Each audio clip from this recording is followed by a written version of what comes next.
Good morning everyone, সবাই কেমন আছো? আশা করি ভালো আছো। আমিও ভালো আছি। পুতুলদের ব্লগে নতুন একটা ভিডিওতে তোমাদের অনেক অনেক স্বাগতম।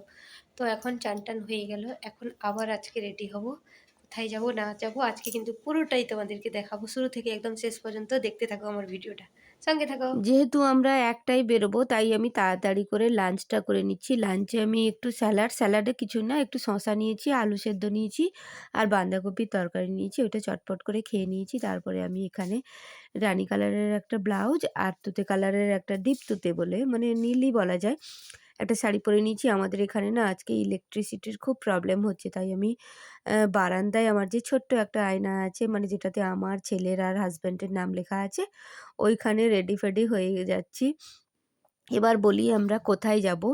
আমরা যাব যে আমার যে ভাসুর আছে, মানে জ্যাঠতুতো ভাসুর, তার ছেলের জন্য মেয়ে দেখতে যাব। তো এই যে তোমরা যদি এই আয়নাটা দেখতে চাও না, তোমাদেরকে একদিন ভালো করে দেখাবো।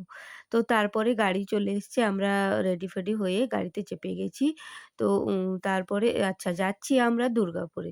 এই যে এর বড় ছেলের জন্য, এটা হচ্ছে আমার জ্যাঠতুতো হয়। আ তো তারপরে ইছাপুর হয়ে যাচ্ছি দুর্গাপুরে। দুর্গাপুরেই মেয়ে দেখব। তারপরে যেতে, যেতে রাস্তাটা শেষ হয়ে গেল। মানে পৌঁছে গেলাম। তো এইখানে মেয়ের যে বাড়ির সামনেটায় গলি রাস্তা, ওইজন্য গাড়ি ঢুকবে না।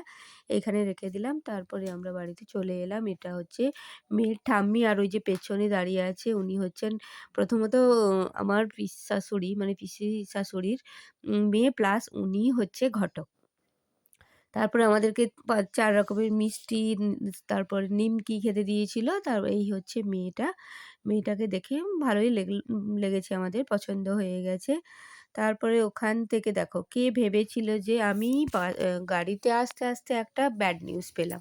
কি করে জানবো যে একটা আনন্দ খবর তারপরেই আমি দুঃখের খবর পাবো। দুঃখের খবর হচ্ছে, ওই যে বললাম আমাদের এখানে ইলেকট্রিসিটির কাজ হচ্ছিল। ওই ইলেকট্রিসিটির খুঁটিতে আমাদের কেবল লাইনগুলো বাঁধা থাকে। আমার হাসব্যান্ড কেবল লাইনটা জয়েনিং করতে গিয়ে স্লিপ খেয়ে পড়ে গেছে। পড়ে খুব পায়ে চোট লেগেছে।